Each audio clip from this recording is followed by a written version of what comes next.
Activate your energy.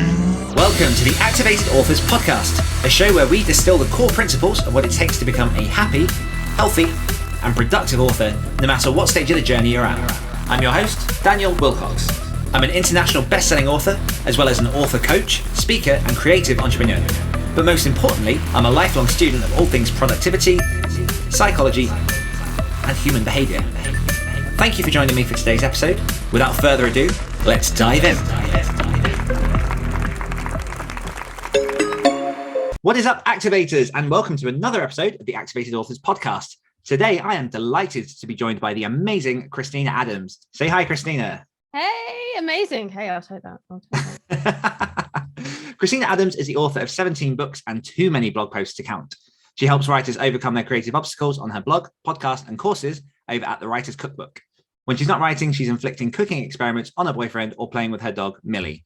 Now, I want to jump straight into your bio, and the first question that popped into my mind, because it does sound a little bit terrifying. What are these cooking experiments? I get asked that every time. It's not as hard as it sounds, I swear. Yesterday I made chicken satay, for example. That was amazing. Okay. Today it's lemon and thyme chicken, and tomorrow it's cottage pie. So, not actually that bad. I can cook. I just like to experiment because I don't eat dairy. Okay. And like most British dishes have like cream or milk or cheese in. Yeah, so lard and butter and yeah, exactly. So I try and find as many different ways of doing that as possible. And I like to experiment with vegan dishes as well. My boyfriend's not so keen on that side of things. But I've gotten quite into cooking with tofu lately. I don't feed that to him. He is a meat eater. Yeah. I think veganism, just in terms of trying to make vegan dishes, is a really good place to start to force yourself to try different foods, because I'm massively interested. Like I'm very much a meat eater in many, many ways, but I've sort of switched more onto some of the vegetarian, some of the vegan dishes, because they are quite a challenge, and they open you up to ways of cooking that you wouldn't have normally thought of before. Yeah, exactly. And I think people do get very reliant on using things like milk and cream to add that light, creamy flavor to it. And then they assume all vegan dishes have got to be really spicy. I have like no spice tolerance. I can just about handle the chicken tikka masala. We went to Turtle Bay a couple of years ago, and I had like a pizza, and I was dripping with sweat.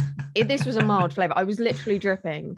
My boyfriend was just laughing at me the whole time. So I have no spice tolerance. So it encourages me to be creative, and I really like that because cooking is another creative outlet for me. And like when I made the satay yesterday, I put coconut stock in, and that, oh my god, it was so rich and creamy. It like I could have just eaten like a bucket of that sauce. Yeah. I felt sick after. I definitely relate to you on the spice thing. I mean, I've been very vanilla and beige foods for most of my grown life, until I discovered HelloFresh boxes about 4 or 5 years ago. Not that this is an advert for HelloFresh, but it is amazing, and it opened my eyes to so many different flavors and ways of cooking. But I was the same. I remember I went to a Pizza Hut and got some wedges, and they had a bit of spice on them, and I was down in water, and it was just, and my parents were laughing at me, and it's just because I've heard recently that actually sort of spice and that heat, it isn't a flavor, it is just a pain response to the spice, which is what creates that obviously reaction. Yeah. I haven't heard that before, but it does make a lot of sense. Yeah, so it's not a flavor. People who try and just top up that spice count, you're not tasting anything better, you're just torturing yourself. We have learned. But let's move away a little bit from food, and I'm sure there will be points in which we kind of come back to that for various reasons. But why don't you tell my audience a little bit about yourself and your writing journey and how you've got to where you are today? Yeah, so I started writing at a really young age. The first thing I actually wrote, I was about 7. It was a short story about a China teacup that went missing. Never read crime before that, but just decided to try writing it. And interestingly, I've come full circle, and I'm working on a fantasy crime novel now. And from that, I kind of dabbled in and out of writing. I knew I wanted to get paid to write. That was about as far as I went. And I went to university to do a creative writing degree, so thinking like it would help me work out what direction I was going in and how to do this and that. It didn't. Not that it was a bad course. I learned a lot about myself. I met my partner at university. I met some friends. I did student radio. But I still felt kind of lost, particularly when I graduated. I didn't have anyone I could lean on. A lot of the people who studied at uni then went into very corporate jobs, even though they studied creative writing. None of them were really serious about becoming an author. And the ones who were, they kind of lived in this fantasy land where they thought that they could write one book and then it would pay all their bills for life, as if they were like Harper Lee or J.D. Salinger and we're still in 1959. And you could try and tell them that's not how it works anymore, but they didn't want to hear it. So I was kind of lost for a couple of years and stopped writing for the most part. But then I did an MA in creative writing, and that had much more of a focus on things like poetry and script writing. And that really built my confidence. It got me into doing more public speaking. And we had our first taste of self-publishing because we put together an anthology as part of the course. And when that ended, I was just like, I don't want this to end. I want to keep going. And then I started looking into self-publishing and thinking, well, you know what? I get more control. I quite like that. And I don't have to run on someone else's schedule, because that's always bothered me. That might actually be why I like self-employment so much. Anyway,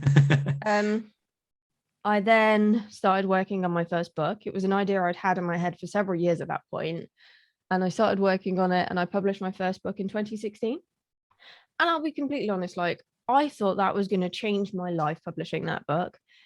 And it hit midnight on the 26th of May, 2016, and there was crickets. The world did not change. I felt different from finishing the book. And I think a few people saw me differently because it was the first time I'd really finished a project, rather than, yeah, I'm really excited about this, and then lose momentum and then kind of give up, you know, because I was that person. I had all the ideas in the world and I'd get so far and then I'd get bored and move on to the next thing. And this was the first time I'd really finished something. And so I was obviously feeling a bit disheartened.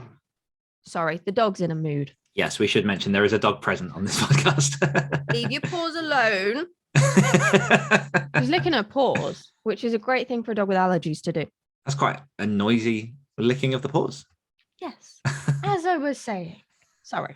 We're fine. Yeah, I carried on working on the second book. And then I started to do NaNoWriMo after I published the second one. And I approached it in kind of the wrong way. And it nearly made me quit writing altogether. So I had to stop writing, because the thing is, I was pushing myself so hard to write a particular genre that I wasn't experienced in. I didn't know what I was doing. I hadn't researched how to do it, and I hadn't plotted properly. So I massively messed it up. But I was like adamant I was going to hit this 50,000 words, even though I'd written a book in a month before anyway. So it was just like, so that I could get the badge to say that I'd finished Nano, you know? And I did, but then I had to stop for a while. So there's like a 15-month gap between my second and third fiction books.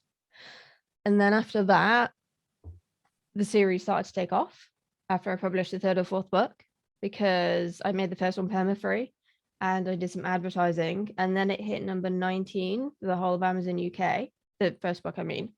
And then it just kind of carried on from there. And now I'm on book 17, soon to be 18 or 19.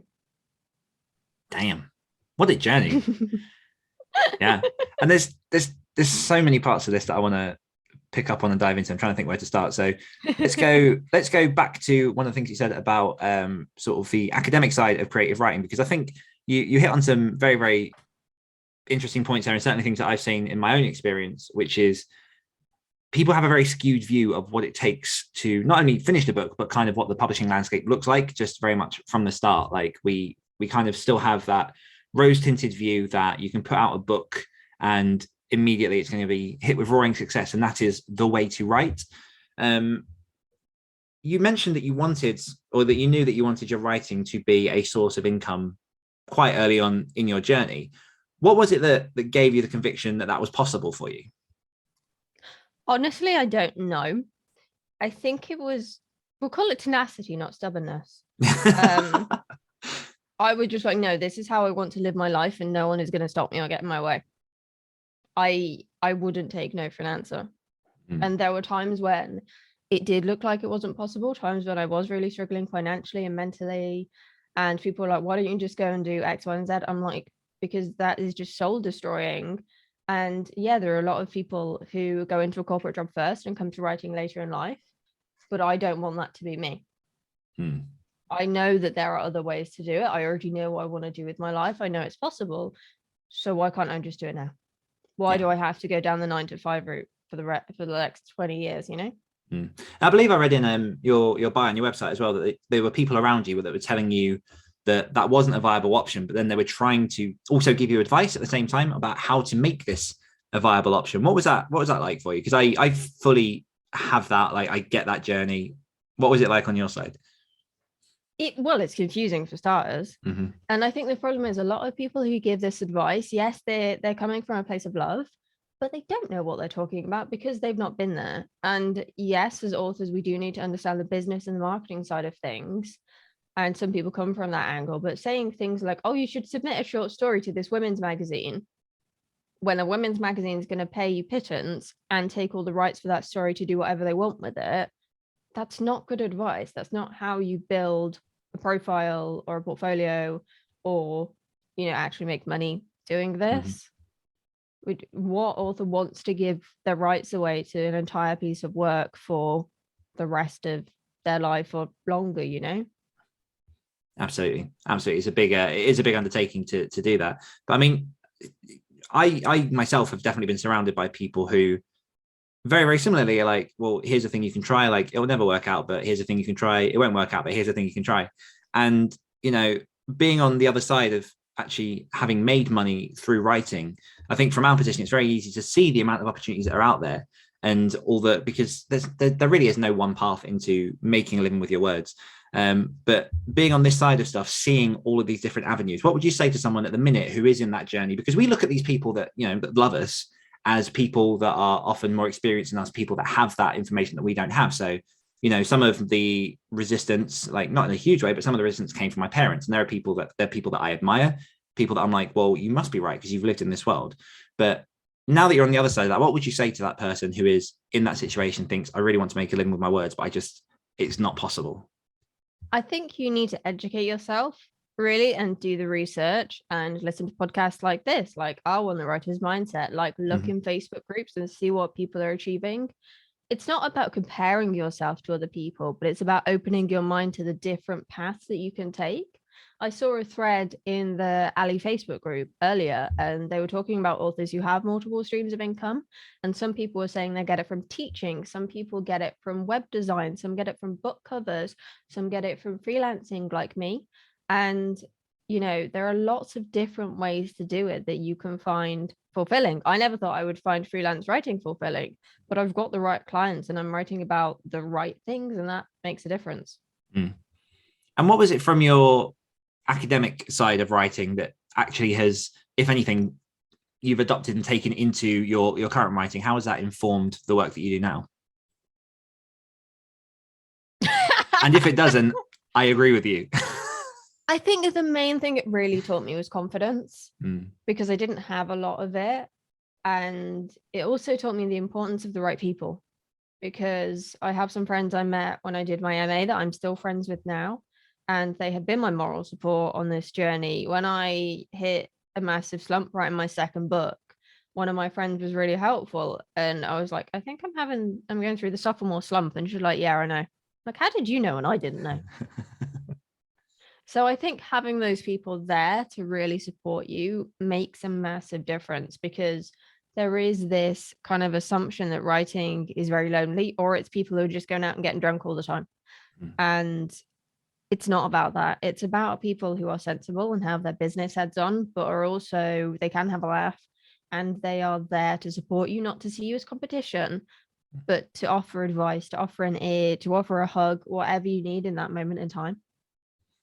I love that. I definitely found, because I didn't do creative writing, but I did English with drama, which, arguably we went in lots of different ways. We studied Georgian literature and Victorian literature and all that kind of stuff. But it's amazing the amount of people that say to me, oh, that really must have helped with your writing career. And I'm like, no, like the Turn of the Screw and Ulysses weren't useful in writing horror books. Like it doesn't make sense. But I mean, you also mentioned there that the second book basically nearly broke you. If you're happy to share, what was it specifically that you found difficult about that book and attacking it during that Nano? It wasn't the second book that I published. It was actually a book I didn't finish that I did during Nano. And it was a romance crime novel, actually. And I'd had it in my head for a couple of years. And it was kind of my reward to go back to it after publishing my second novel and my first nonfiction book. But I plotted it in like the September maybe, and it was the first time I'd really properly plotted a book. So I didn't really know what I was doing. I'd got like some little post-it notes and laid them all out, and I came to them on Halloween the day before Nano started, and I'd written the words, "Poppy finds out who the murderer is." Oh no. I didn't know who the murderer was, so I didn't know what I was writing towards. And I'm the person who needs a direction or I get very lost. So the murderer changed about 4 times and ended up being the main character because she was an unreliable witness and she'd been trying to protect herself, which sounds great if you don't factor in the meandering path I went to get to and how it made me almost give up writing altogether because I was so angry at the process. Because I have found the more books I write, the more in depth my plotting process gets, because my books are getting more complicated, being brutally honest. And so if I have that book kind of outlined before I start, not in like a 80,000 word outline like some of the people I've spoken to do, but at least I know what happens in this chapter and what it looks like and whose point of view it is and where it stops and things like that, then when I'm actually writing, I can focus on how it sounds and what's going on around them, the description and stuff, and making the dialogue more poetic. And it makes it just a lot easier to write. And I didn't realize just how much more easy it would be, because I'd always been one since those early days to just do a bullet pointed plot and make it up from there. But I tend to neglect the subplots. And I only realized that when I got to my most recent 2 books that I'm working on now, actually. And I call them side quests. Because in games, you have these side quests, right? And I hate side quests in games. I find them distracting. I want to get the main story done as soon as possible. And my brain is the exact same way when I'm writing a book. I want that main story out. So the side quests get neglected. But if I'm outlining it, then I can get to the end of the main story first and then go back and weave in the side quest. And it's still easier and quicker than if I'm doing that retrospectively, which is what I did for The Mummy's Curse, which is my second fantasy book. And while it turned out great and everyone really liked that subplot, it was still hard to weave in with everything else that was already going on because the book itself only spans 10 days. So I'm trying to weave it in with the fact that there's a mystery going on and having her attacked by a poltergeist. It's a lot to juggle. Yeah, fair chunk in there. So how did you pull yourself out of that at some point it came? Because you said that you didn't write sort of about a year and a half after that sort of moment. So what was it that really brought you back to the page? I think it was just time. I focused on building my marketing skills in that time because that was what I did for my day job at the time. And I do enjoy marketing as well. I don't enjoy it as much, but yeah, I just focused on other things and tried to remain productive. And I had similar issues with my most recent book, Hollywood Heartbreak, that nearly broke me again. And I did the exact same thing. I just slowed down because I am the kind of person who just kind of runs into things and then headbutts a wall. So when you're my language. Yeah. When you're injured, you do just have to slow down and sit on the sofa and get hugs from the dog, Just further pointing out my dog isn't here yet. Sorry. It's fine. I'll get over it. Soon. Very, very soon. For people who haven't yet heard on the podcast, potentially very soon, but also we're backdating these episodes, so it might be a few months until people realize that I have a dog. But yeah, I mean, so you went from writing that first book, obviously having a bit of a blip with the second one, not quite finishing that, bringing out that second book. Things took off for you on that second published book, correct? On the third or fourth on the third one, and this was the What Happens in series. There's 5 books in total. So when you say took off, what did that look like? I actually started to earn money because I wasn't before that. I would earn maybe double figures and it went into triple, and in some months, particularly when I released the final book, I hit 4 figures for a while, and that was really, really nice. But book income is ridiculously unpredictable. And, it wasn't sustainable for me, unfortunately. And focusing on my books as my main source of income is one of the things that made me almost give up because it was just too much pressure. And that was why I started to focus on content marketing for businesses and then just write in the morning or in the evening when I'd actually earn some money. Because if I'm not worrying about the financial side of things, I've got more headspace to torture my characters. Mhm. I think that's it is a critical lesson for people to learn, because obviously most of what seems to make its way to the front of Facebook and the success stories are these people that are just, writing like demons, publishing books and just hitting ridiculous income streams. And like that is achievable and that is doable for certain type of people. And like, dear God, like congrats to everyone that's able to do that. But there is, and the further I go on my journey, I've definitely noticed this. There is sort of like this middle group of people that learn that you are making some income with your fiction, but also there is that need to support that and to have that sort of stability that doesn't come with being an author. Because I can't speak for traditional, but my impression with that is that also there is a lot of unpredictability in like knowing whether your next book is actually going to be taken on, like whether it even sells in the first place, all that kind of stuff. But particularly as an indie, as you say, it is like you can have those successes, and then those successes, you ride it for a while and then it comes back down, and then you're back in the reality of like, what is the next book? What do I need to work on next? And I've certainly spent the last 2 years burning myself out writing more and more fiction books. And so have twisted more into finding more sustainable ways to make my author business. And, as I was taking that journey, it was actually in that journey that I came across the Writer's Cookbook and the stuff that you do over there. So I guess before we jump into a question, do you want to give an overview of what the Writer's Cookbook is for the listeners? Yeah, so the Writer's Cookbook is a blog that I set up in 2014 after I finished my MA, because I was part of this whole I didn't want it to end, was that I wanted to share what I'd learned doing the MA, because you learn by teaching and it helps me retain things in my memory. And also I wanted an excuse to keep studying things. And so it's been going since then.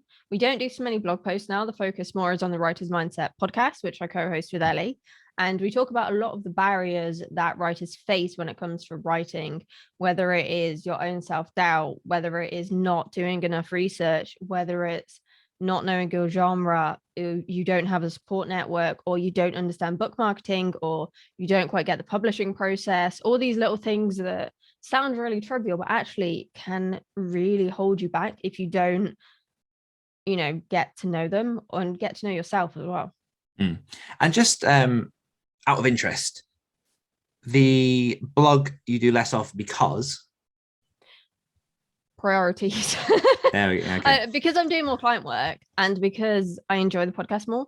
I was blogging weekly for 2 or 3 years, and that was alongside my day job and alongside working on my books. And when my books took off, I decided to prioritize those instead because they were making more money than the blog did. Mm-hmm. And the blog is used by a lot of schools, for example, as a resource. And that's really great and really lovely. But I've still got bills to pay. I have to be practical. Mm-hmm. And the things that don't make as much money are the things that have to go first. Mm-hmm. But I enjoy doing the podcast. And I think that's the thing, is that I find the podcast more fulfilling now than the blog, because I get to talk to other authors like yourself and kind of pick their brains. And I never had the opportunity when I was blogging, because that's much more in a silo. Mm-hmm. Yeah, I've certainly found that being one of the main benefits of running a podcast is just people are very, very willing to come on and talk with you about, the stuff that they're doing in their business and everything else. And like, for me, it just feels less taxing than having to sit down and be like, okay, here's what is the content I'm writing? How do I shape that out? It's much more, especially, the style that you and Ellie do and the style that like I've done in the past, it's much more like this. It's conversational. It's less sort of bound by those kind of strict rules. How did the podcast come together? Because had you collaborated with anyone before that point, and how did you kind of get to work on that with Ellie? I'd had it in my head for a while to do a podcast because I did student radio until 2011, won an award doing it, really enjoyed doing it. Nice. But I didn't want to do it on my own. Mm-hmm. It felt like too much pressure and I didn't want to be the main attraction, if you will. And so I approached Ellie because we'd done a couple of things together before, and a lot of people have commented that we bounced off well against each other. And so I thought, she's coming at it from a different perspective because she's working on her first book at the moment to publish this year, whereas I've obviously published a lot more. And so she can come from that newbie perspective of like, what does this thing mean? How do I do it? Whereas I'm coming at it from a more advanced perspective, forgetting how much I actually know. And so we started planning it in November 2020, I think, and recorded our first episodes in the December. And yeah, it was weird. It was an adjustment, because podcasting is not radio and it requires more editing and getting used to the mechanics and working with someone else, because I'm very much used to doing things on my own. And we have some really lovely supporters, really lovely community. Everyone's really helpful, very positive. And also, because of my own health issues, we do have a lot of listeners who have similar problems with chronic pain and things. And I think it just gives them a glimmer of hope that if I can do it, they can as well. Oh, I'm loving this.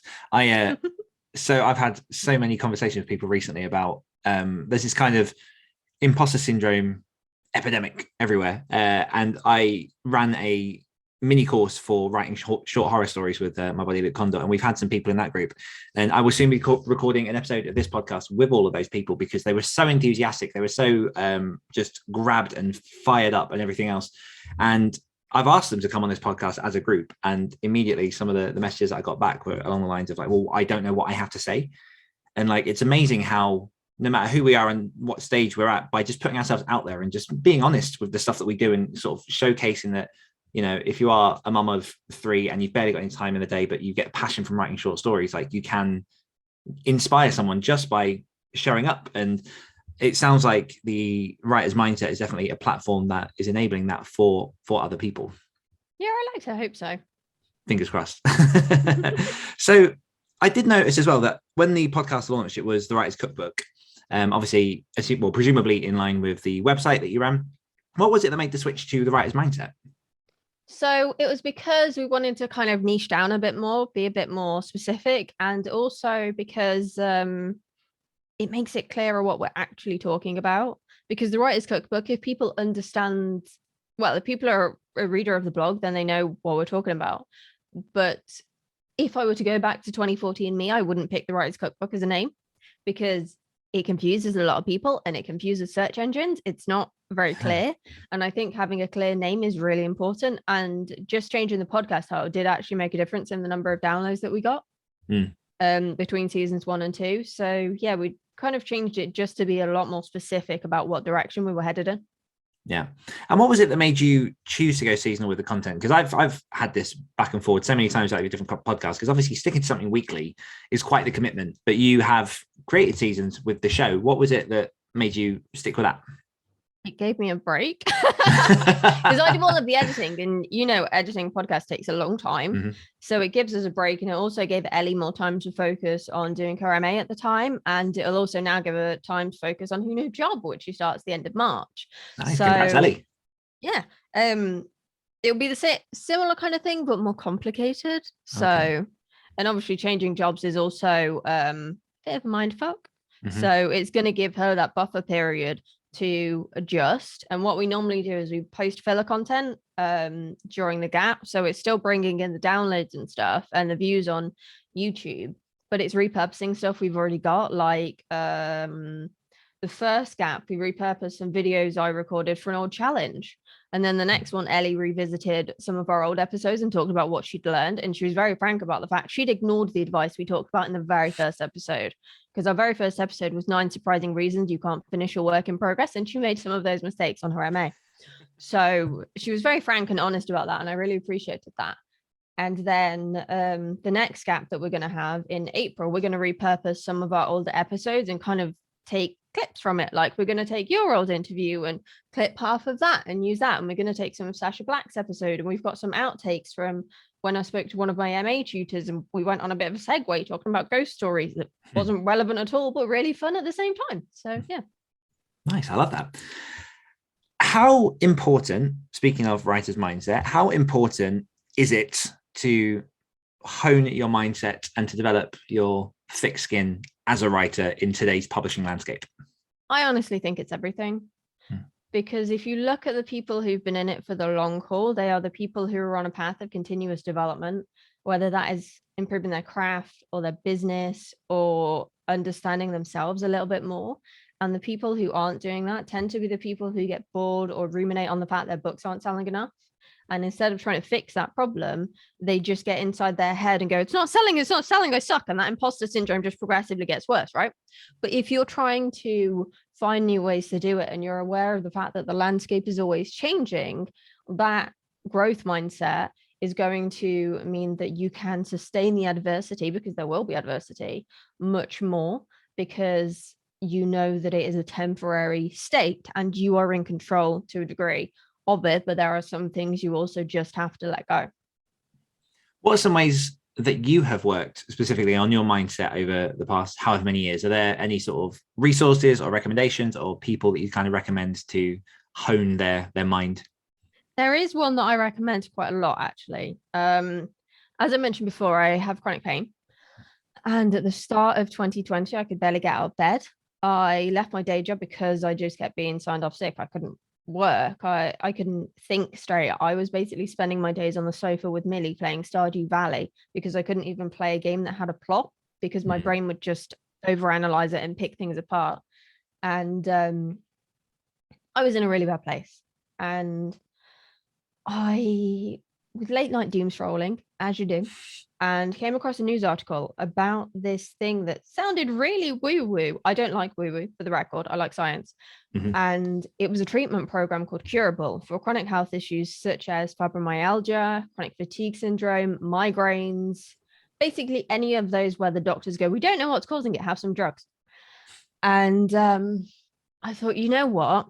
I have got nothing to lose, because this article had been written by the partner of someone who had chronic migraines, and she'd gone from having them near daily to like maybe 1 or 2 a month, if that, just from doing the Curable program. And I thought, this sounds batshit, but I'm going to give it a go. And I worked through Curable, and it involves a combination of facing your fears, of understanding the science of pain and how physical and emotional pain are processed in the same part of the brain, which means suppressed emotional pain can often manifest as physical pain. And it's also to do with meditation and mindfulness, and also some writing exercises to get out what you are suppressing. And quite often I find people are afraid of those writing exercises, or they don't go deep enough, because you've got to go to that place that you're afraid to go to, which means that you sometimes have to do an exercise multiple times to get to the bottom of it.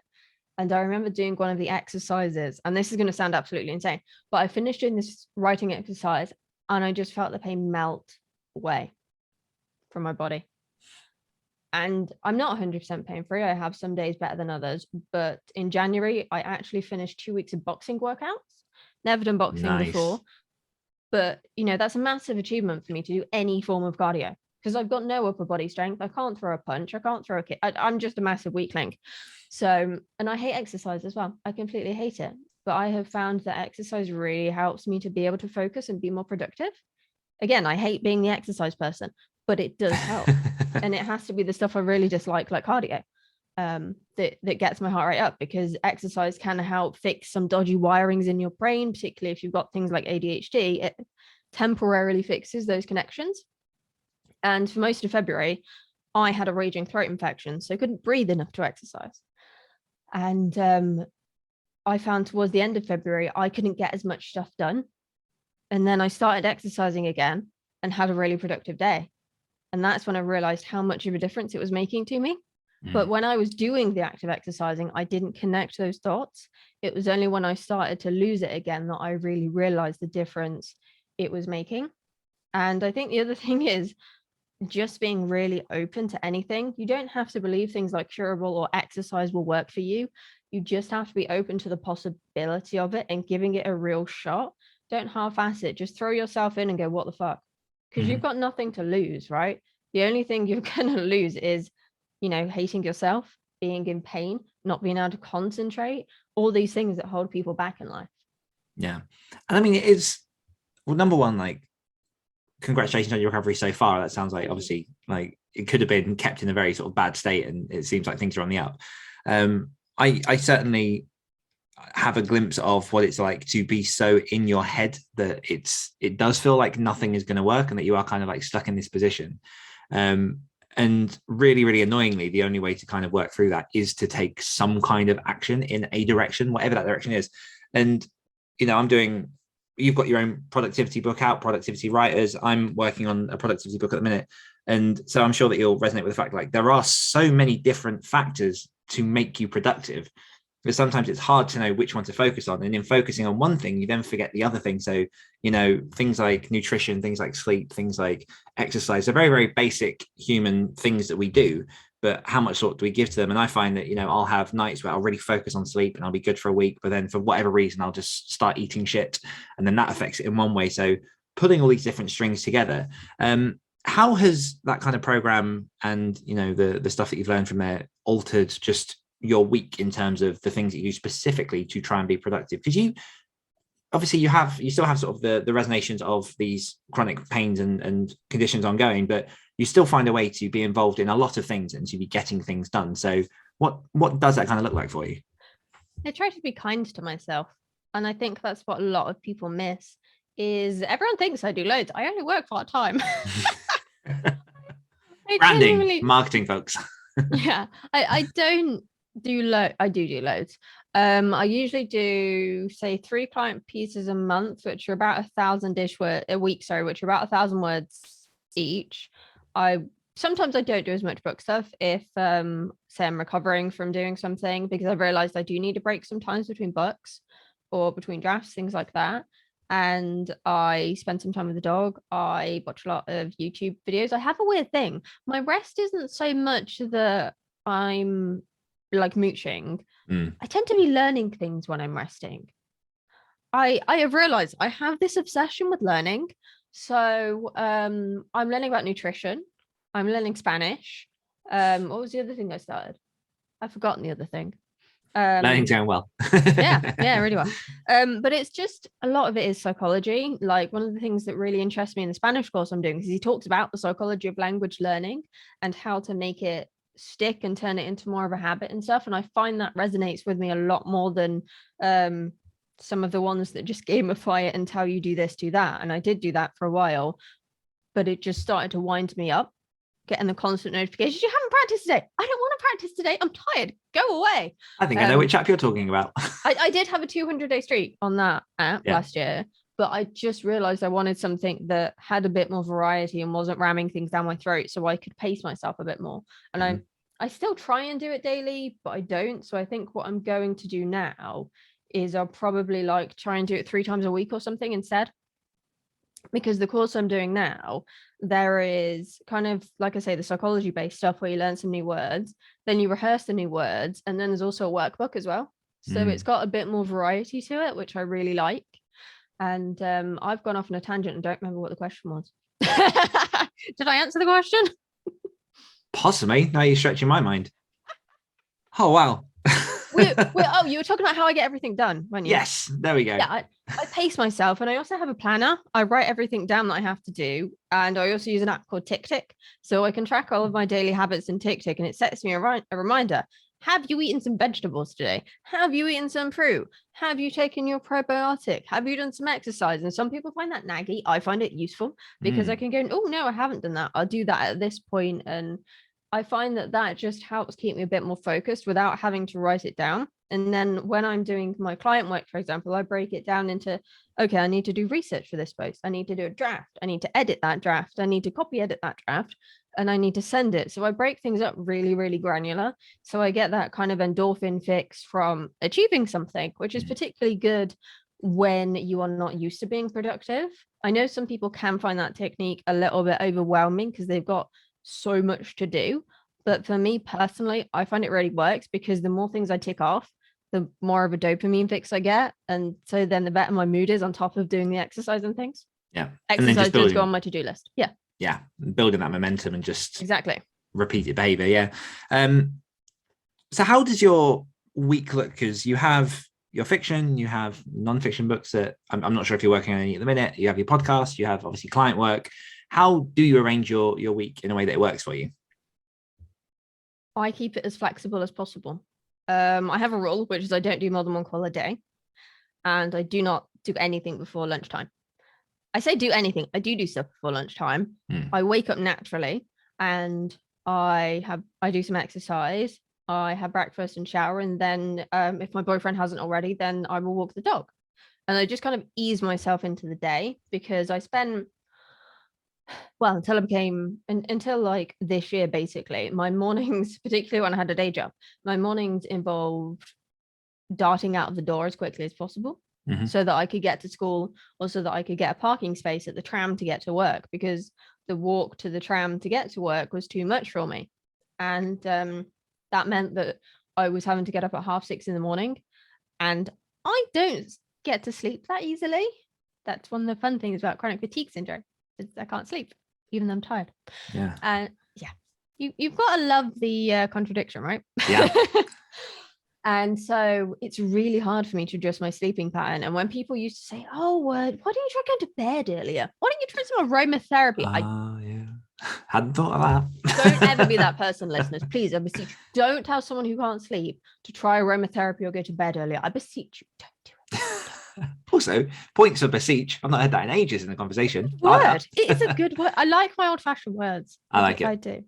And so yeah, I wasn't sleeping that well, which probably made my chronic fatigue syndrome worse and my fibro worse, because my brain was like just trying to run on nothing. And so it got to the point where I just thought, when I'm doing stuff first thing, I don't feel fully present. I'm not quite compost mentish yet. And I always remember, I think I get it from my dad, because I remember him saying that at his old job, if his boss wanted anything from him before 10 a.m., he'd write it on a piece of paper and shove it across the table, because he was afraid to talk to my dad before 10 a.m. My dad started work at 6. Wow. Because he was a factory worker. So yeah, I think I get that from my dad, except my body clock's slightly different. So it's until about lunchtime for me. And I just keep that time really precious, because it means I start the day in a good mood. And sometimes I will do writing in that morning time. Like when I was working on Hollywood Heartbreak and drafting Necromancer's Secret, which is out soon, I was in a very good routine of doing a writing sprint with Ellie first thing. We do 30 to 45 minutes. And then I would go do exercise and then breakfast and blah, blah, blah. And we only stopped that because I don't know why we stopped. I think it might have been Christmas got in the way. But I do quite like writing first thing in the morning. Because I'm not awake enough to judge myself. I sometimes did editing in that time as well, because most of writing a book is editing it. But I just found it really kept me out of my own head.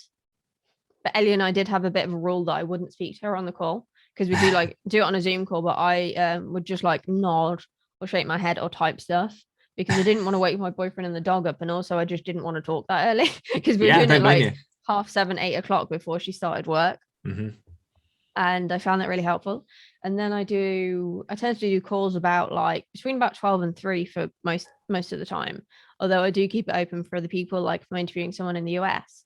And then around that I will do my client work. And I keep it very flexible when I do stuff, because I find that makes it a lot easier when my health does flare up, when I'm just feeling kind of blah mentally, or when my hands hurt, because they did last year. I was writing 5,000 words a day drafting a book, and they did hurt quite a bit after that. Wouldn't recommend it, but did learn a lot. And I think having the to-do list really helps, because I'm like, okay, I haven't done enough today. What can I do? All right, this thing's easy, and I'll tick it off. Because I'm sure you've heard of the eat that frog mentality, where you do the biggest thing first. I don't. I do the opposite, because if I look at having to do this massive thing in front of me, my brain's going, nah, I'm good, and then just stops. Yeah. But if I do something small, I get that dopamine fix, and then I can build up, and then the big thing doesn't feel quite so insurmountable anymore, and I feel more capable of doing it. And that's also why I try and break things down as much as possible, because again, things don't feel as intimidating or as insurmountable. I mean, I love every part of that answer. The fact that, because the general popular advice, like you say, is eat that frog first, Brian Tracy concept in his book. And what you've had to adjust, you had to learn, is that you work in a different way, and that's okay. And I think there are lots of people that, I think when you first start out, there's almost an expectation to try the typical way, and people do. And then if that doesn't work for them, they think, oh, I'm not built for this, writing the gig, whatever it is they're trying to do. But the reality is, it's understanding yourself, because no matter what you're going to work into, no matter what your career is going to look like, there's going to be an element of having to adapt some way to a way that suits you, so that you can still get the job done. Do you find that because of the flare-ups that you do have with your chronic health, that in the periods of sort of feeling better, that you find yourself, how am I phrasing this, that you want to get more done in that period just to account for that? Is there an element of you needing to be ahead, or do you find that it kind of relatively balances out based off of the amount of work that you're taking on? Sometimes it depends on what I've got to do. Although there are occasions when my health flares up and I get more done, because I find that actually getting things done distracts me from how crap I feel. Because your brain can only process so many things at once. So if you are fully focused on writing something or on making yourself really breathless on an exercise bike, you can't be in your head enough to go, oh shit, that hurts, or I'm really not in the mood for this. Like, I felt really crap before this call because, the state of the world right now.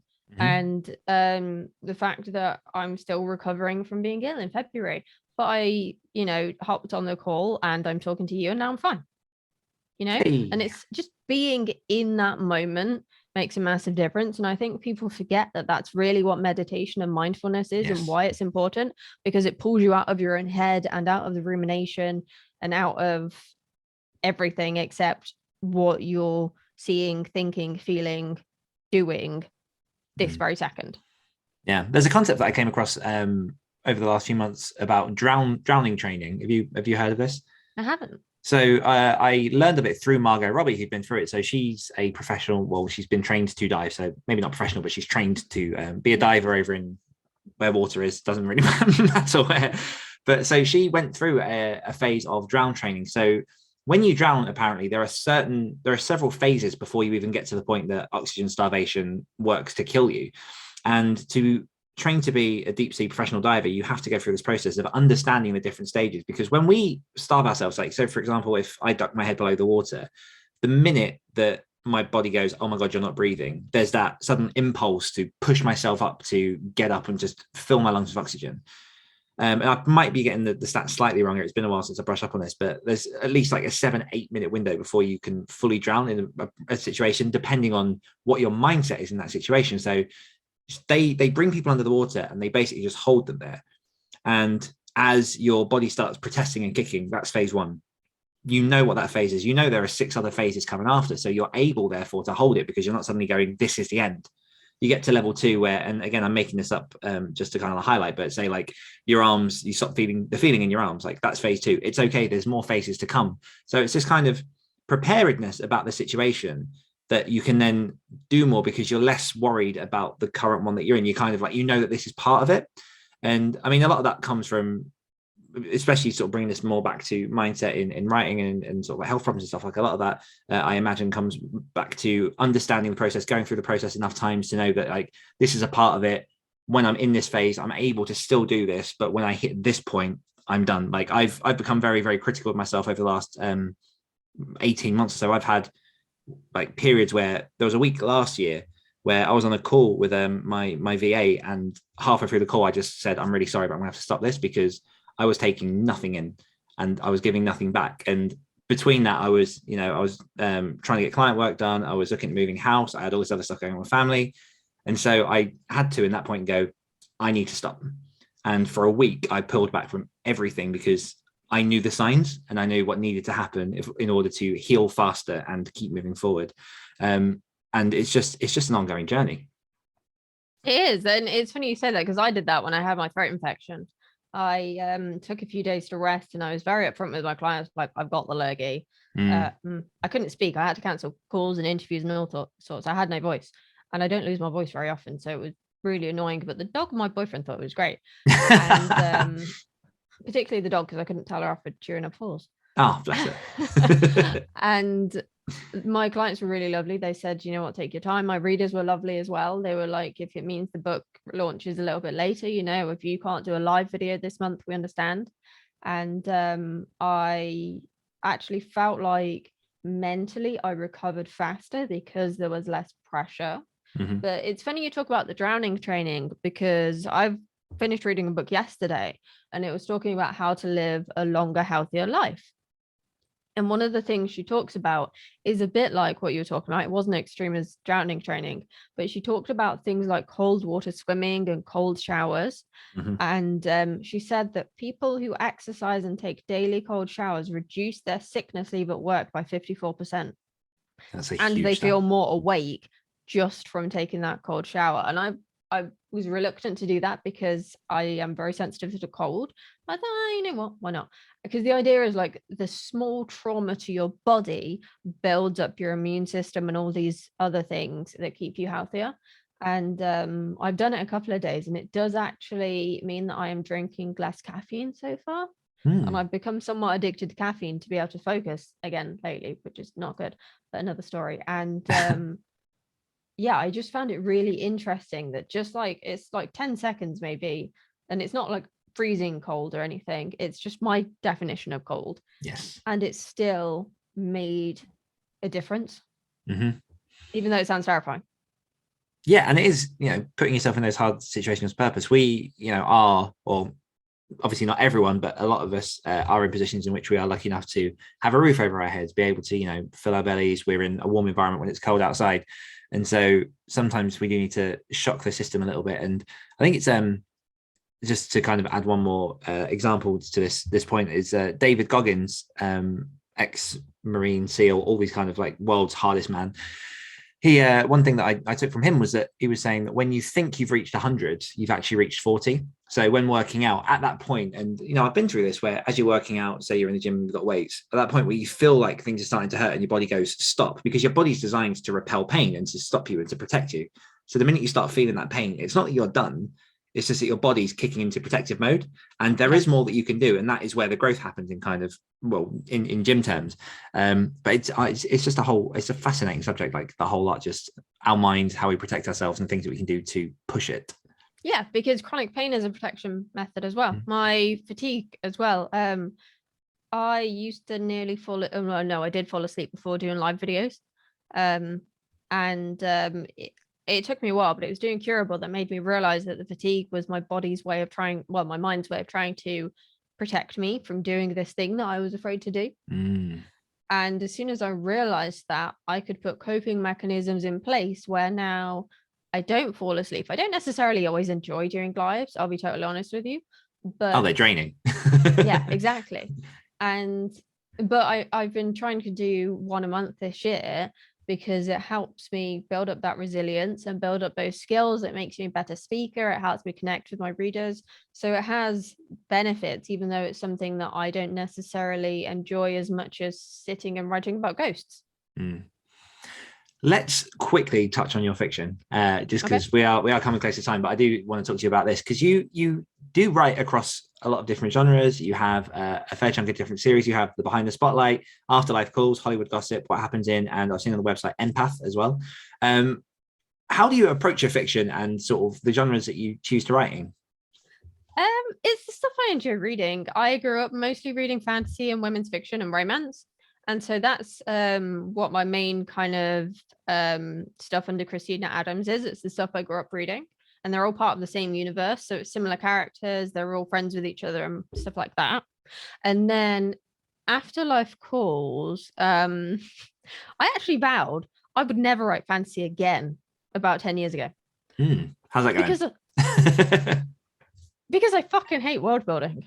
That's not hyperbole. I hate it. I hate it so much. It's like one of the things at the top of my list of most hated things, alongside like spring onions. And wow, that I hate spring onions and red onions. Although I will eat them cooked. So it's like, actually, it's kind of like world building. There are some contexts where they're palatable. Excuse me. And it started with Empath, which I haven't published yet, for the record. That's something I'm gonna rewrite this summer. And it was a story I told myself after I had an endoscopy. And I won't go into the details of that, but it's not comfortable afterwards. And I was trying to distract myself from how I can't even describe it as pain. It was just the weirdest sensation in my stomach.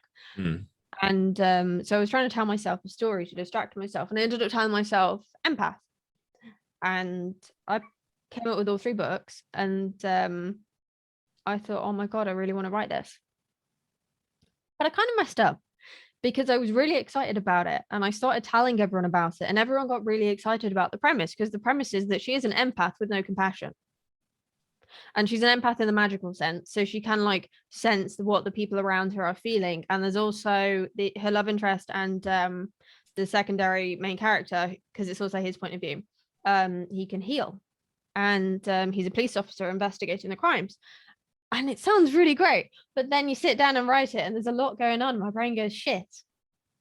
And I think I've written 2 or 3 versions of it now. And I know people might think I'm being harsh on myself, but I know it's not right yet.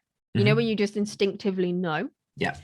I know some of the elements are there. I'm still working on some to fix it. Like, I've been reading the fantasy fiction formula, and that's really helped me fix some of the stuff with the main character. And while I was like toying with Empath, I was focusing on the Hollywood gossip books. And then, this is going to sound really cheesy, but I had a dream, and the dream was the end of the Ghost Call. And I woke up and thought, I've got to write about these characters. And this was June 2020. And I just really loved the characters and what was happening, and the fact that they were a mother-daughter ghost hunting duo. And yeah, so I ended up kind of working out how they got to this point that I'd already dreamt about. And somewhat ironically, because I didn't do a really in-depth outline, almost forgot the ending. But I came up with something that works. It's fine. And I just could not get Neve and Edie, the main characters, out of my head. And everyone who's read it is really lovely and says, like, it's funny because so many people comment on the world building of it. And I will have all 4 books out, the first 4 books, sorry, because they're part of one arc, and then there's going to be some standalones for a bit, probably by June, which means I'll have released the first 4 in a year, which is a record for me for a series. Nice. And I just really enjoy spending time with those characters. And because some of the people who read the first version of the Ghost Call really pushed me on it to fix some of the world building, how much I knew, things like that, it meant that I don't have to do so much world building now that I'm further into the series. So it's a lot easier because I've gotten over that hurdle like a year ago. But I will confess, I very nearly gave up at one point because it felt like I had so much to do on it. And I remember sitting on a Zoom call with Ellie, and she just had to give me a pep talk and say, no, you've got this. You've got something really good. The characters are amazing. The plot's really good. You've just got to work on the world building. You've just got to push it. And if you can get past that now, then it's less work further down the line. And it's not as much as it seems like. It's just because you haven't done it before. It feels bigger. And last year really taught me so much about myself as a writer and about the craft, because I was doing a new genre, and I was also writing a very emotionally draining book in Hollywood Heartbreak, because Hollywood Heartbreak covers addiction, death, grief, eating disorders, lots of other things that I've forgotten because there's just so much that goes on in that book. And so it was quite emotionally draining. And I may have then written The Necromancer's Secret, which was somewhat emotionally draining as well. So that was bad timing on my part. Yeah, the traps we put ourselves into. I mean, what I like about what I've seen on your site is you had this idea for the First in the Afterlife Calls book series, and then on the website you've got all 4 up ready to go with like roughly, you know, a rough date of when they're going to come out. And for me, I come from a background of I wouldn't say that like the books that I put out are minimum viable products, but in terms of that ethos, I will put a book out, kind of test to see how successful it is, and then decide whether or not to write the next one. And so what is it that gives you that conviction to go, okay, book 1 done? Is it, I mean, my guess is that, you know, because it comes from a place of passion and you want to tell the story as opposed to it being sort of centered and linchpinned around the fact like of like hundreds and hundreds of readers. Is that kind of a fair assumption? Sort of. I think because my first series took so long to take off, that it gives me faith that, okay, it might take a bit for this series to take off as well, but I haven't told this whole story yet. So I want to wait, because I know a lot of readers won't read a book on its own. They want to read the whole series. And I do have readers who will read one book and wait patiently for the next one, but a lot of people won't. And so I'm very mindful of that. And, you know, I am also slightly obsessed with writing Afterlife Calls. It's kind of been my therapy a lot of the time. And so, and also the passion of the readers of it. Some of the things they say. Ellie is one of my beta readers for it, and she's so obsessed. She's created the Porter family on The Sims. Whoa. Including the dog. Love it. That's how much she loves the books. And one of my other beta readers who's read every single one of my books, she's mega passionate about this. And I am very bad for blurting out spoilers, particularly to Ellie and a couple of my other friends who beta read for me. And I did something at the end of book 4 that no one knows about. I've never kept a secret from any of them before, particularly not one like this. I usually like say to Ellie, "Oh, what do you think to this?" And she's going like, "Oh my God, that's really cool." And this time I was like, "No, this is so big. I want to know your reaction when you read it." And one of my friends really doesn't like spoilers anyway, so won't let me tell her anything. She just says, "I hope this character dies." And I just had to reply with like the emoji with the zip on the mouth, because like it's killing me not to say anything to her. But I think she's actually going to read that scene tonight where something happens with the characters that's so big, and I'm like not just saying anything to her. Yeah. Well, she's in a different time zone to me as well, so it's even worse. But yeah, I think when other people are passionate about it as well, that really reassures me. And I think it is an element of patience, which I don't generally have. But yeah, seeing how long what happens took up. No. You know what I mean? Yes. How long it took for what happens in to take off, which is about 3 years since it was published. And then I did a BookBub deal, my first BookBub deal on what happens in New York on the 10th of February. And it hit number 6 for the whole of Amazon UK. Damn. And that was 6 years after it was published. Yeah. So it has taught me that, you know, I do need to not constantly expect things to happen immediately. I am a very impatient person. I get bored very quickly. But I think the fact I care about my characters and my readers care about my characters, it does help quite a lot.